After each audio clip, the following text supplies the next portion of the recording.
আজকে আমরা বানাবো লাউয়ের তরকারি মাছের মাথা দিয়ে। এর জন্য মাছের মাথাটা আমরা নুন হলুদ দিয়ে মেখে রেখেছি আর লাউটা আমরা সরু সরু করে কেটে নিয়েছি।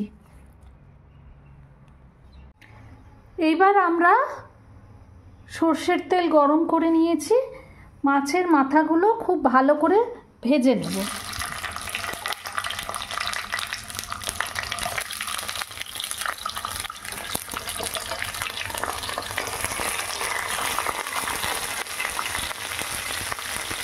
মাছের মাথাটা খুব ভালো করে কুরকুরে করে ভেজে তুলে রাখলাম।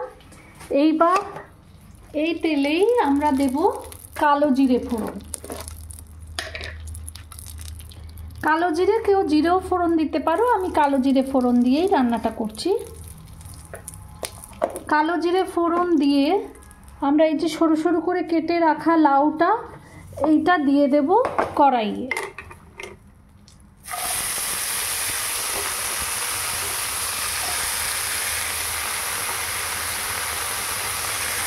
এইটা দিয়ে দিচ্ছি কড়াইয়ে।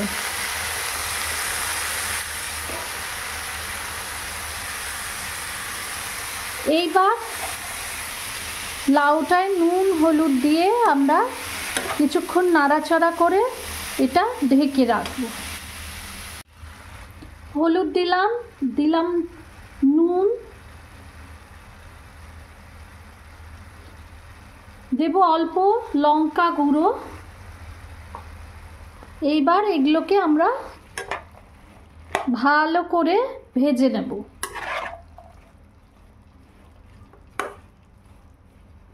যতক্ষণ লাউটা সেদ্ধ হচ্ছে আর ভাজা হচ্ছে, ভাজা হয়ে সেদ্ধ হয়ে যাবে, ততক্ষণ আমরা অন্য কিছু কাজ সেরে আসবো। এবার এতে অ্যাড করব ক্যাচ কোরিয়েন্ডার পাউডার।